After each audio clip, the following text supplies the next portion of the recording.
We are on camera. Well, hi everybody, this is Jeff Pfeiffer, and I am in Burket, Indiana at the Burket Gym. And actually, this was the high school gym for Burket High School for many years.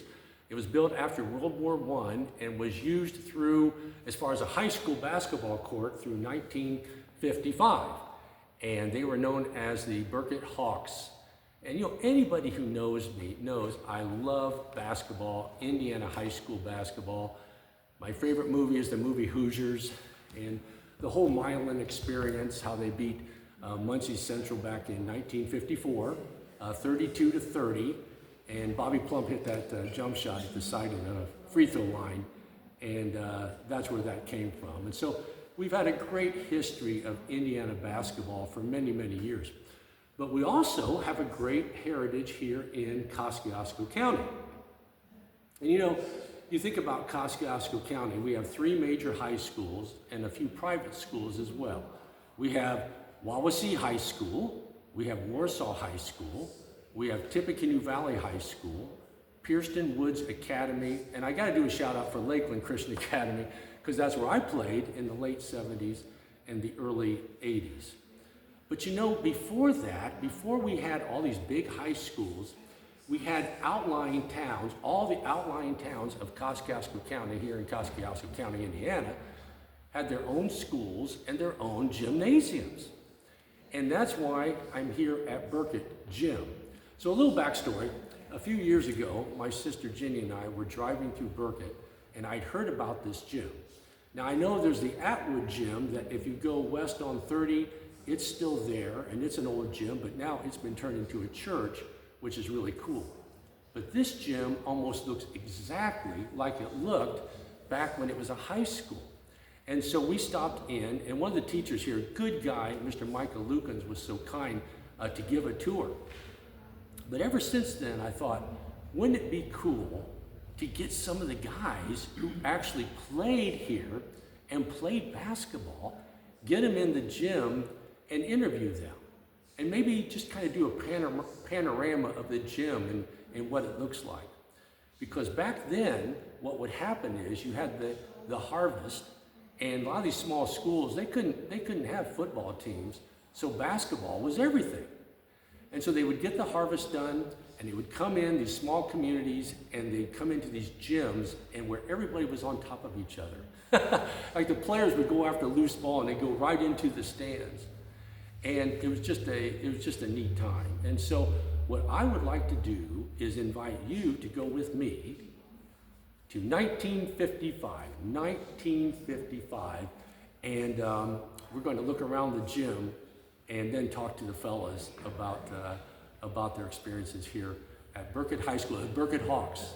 And so go with me if you would like to.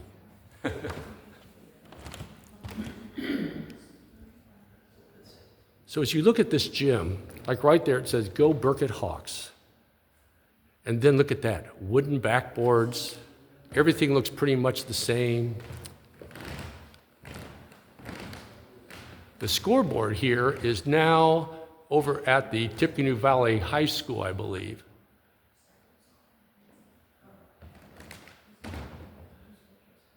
And then the bleachers.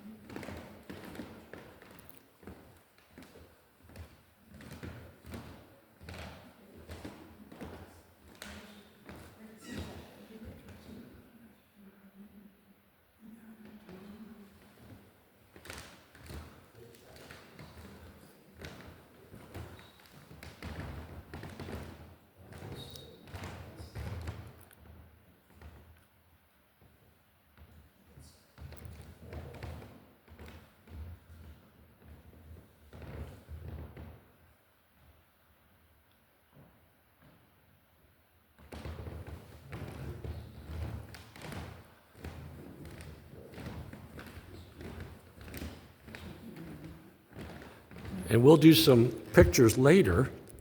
And I want to do a shout out too to the Tippecanoe Valley School Corporation for allowing us to do that, like with Mr. Michael Lukens and Superintendent Blaine Conley.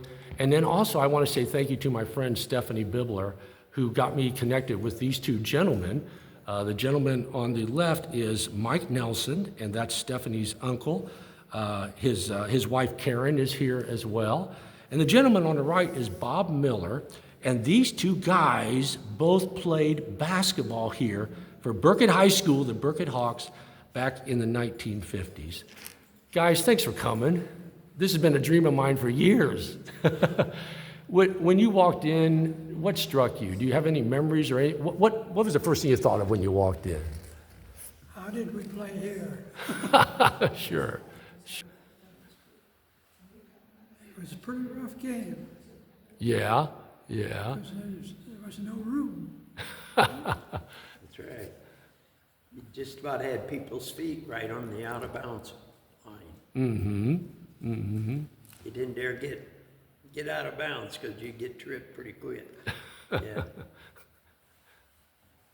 You know, I think about you guys and what that must have been like because, you know, nowadays the rivalries would be like Fort Wayne or Plymouth, where they're like, you know, 25, 30, 40 miles away. But you guys had rivalries that were like just down the road. And was Beaver Dam one of those rivalries? Do you care to talk about that? Yeah, Beaver Dam was our closest rival. It seemed that was always the roughest game we had. Yeah. With those guys. Yeah. And the first game that we went over to Mentone, that I went to Mentone, I just couldn't hardly even see the baskets from the out-of-bound play.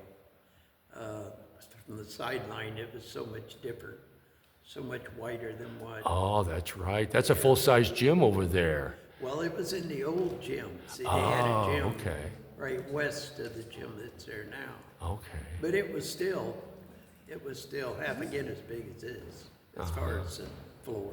Wow. Yeah, out of bounds at that gym he's speaking of, there's a big rope. And they strung it around the pole on the inside. That was out of bounds. Yeah, there's a lot of memories in here, really. Your folks sitting on the sidelines and some of the guys that already just graduated hollering at us I mean, it's not like they're very far away from you. You know, they could just about reach out and touch you. And when they'd holler at you, you knew they was hollering. You better get going, you know. Yeah. The alumni wasn't too gentle on you, huh? No. Especially my mom. I was telling Mike, I was thinking about her sitting over there on the bleachers. And I'm telling you, she could holler as loud as anybody. And yeah, it was quite a time. And it's like the other end. You go in for a layup. Most of the time, you'd end up with your belly against the the stage over there. Oh, yeah. So the out-of-bounds line is right on the edges here. Right on the edge. Right. Tell me about, like, what position did you play, Mike? What was your position? Mostly up forward. You played a forward position? Okay. I was about 6'2", 6'3". Yeah. If I can remember. Yeah. I think you're about right. So 6'2" forward, that's pretty cool. And Bob, what about you? Oh, I always played guard. You played guard, okay. Yeah. I was never as tall as these guys. I mean, I was... Yeah. What about like scoring? Who was the scorer? Did you guys score? Or did you have like an individual that was like the leading scorer? Was it something you did as a team or? When my senior year came, we went to the sectional, and I think I was my brother was the leading scorer, and I was next. I think it was about 11 or 12 points of my average. Oh, wow. I never scored a point in the sectional and got fouled out. Oh. So that was a blaze of glory. But, you know, you look back on that, and I had similar stories when I played. You were there because of you, because of the season. And you have to look at it that way. Okay, maybe I could have played better at the end, but but because I played consistently throughout the years, scored that 11, 12 points a game. It's nice to be able to count on that. You got them there, and that's important. So that's a good memory. But so you were scoring 11 or 12 points a game, and then your brother is Steph's dad, or yeah. He's my brother, full brother. Yeah, and what's his name again? Jerry. Jerry Nelson, yeah. And you guys have your names back here on the wall, don't you? Certainly do. Yeah, yeah. All right, so you brought the ball up. Did you, break the press, and were teams pressing you? Do you have to, how'd that go for you? Yeah, I played guard because I wasn't as big as, these other guys. Yeah. And most of the time I was a backup as far as playing. Always felt like if I'd have been held back another year in school, I might have been a little better than, Yeah. What about practices? What were practices like? And tell me about practice. All I can remember is our coach was Vern Campbell. Uh-huh. He used a broom to keep us going around it. Yes. We weren't working hard enough for him. I don't know if we could do that now or not. Yeah. We had I think second team, wasn't it? Was it the junior varsity that George was a coach? George Welch? Which he was a teacher, he was a shop teacher. And then he went to Valley, and he was over there. I think he went to Valley, didn't he? Yeah. George did. So, yeah, he's the one who tried to keep us pretty well in line. Yeah. Yeah. Every now and then you'd see him going out from the school, and he always had a paddle. And back then, you could whop on somebody if they didn't do it right. And with George, he pretty well kept everybody in line. Yeah, it was a little different time. So like, did you coaches, did they try to get you pumped up to play Beaver Dam? And because you're going to see these guys, you go to the grocery store at Mentone, you're going to run into them. So you have the neighborhood bragging rights, right? Yeah, I'm sure there was some, but I just don't remember too often much about it. It was really a rivalry. Probably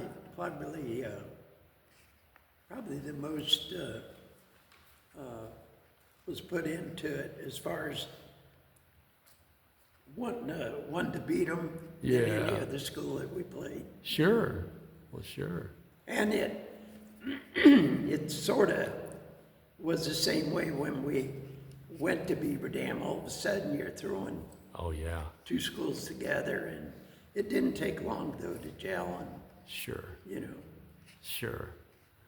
Well, I sure want to thank you guys for coming today, and Karen, thanks for bringing Mike. Sure appreciate that. And is there any thoughts? I just think about, we live in such a great area here in Kosciuszko County, and it's such a great community. I think about Tippecanoe Valley School Corporation and all the good things they're doing, and in Warsaw and Wawasee and Kosciuszko County in general.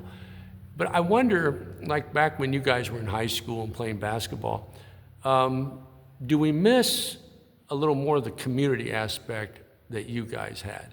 Like maybe helping our neighbors a little more. And, as a Christian pastor, I always think in terms of, are we doing things for the betterment of other people?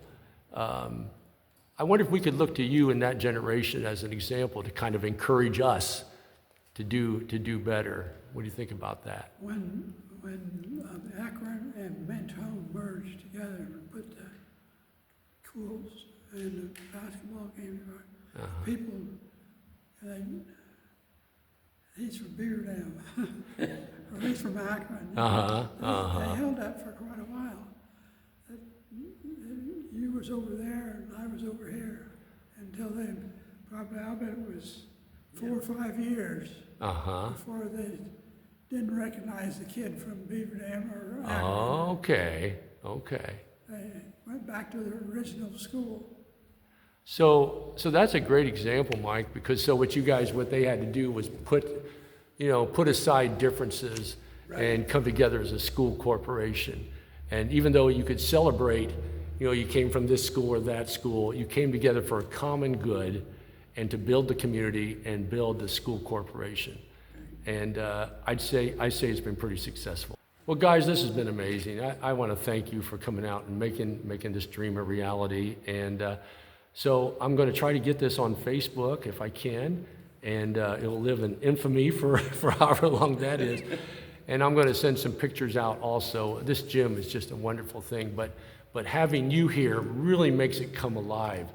And as I look around, I can just picture people cheering and you guys. And so thanks so much. Thanks for coming out, guys. Sure appreciate it. And maybe we can do this again sometime. That would be awesome. All right. Well, God bless. Thanks, everybody.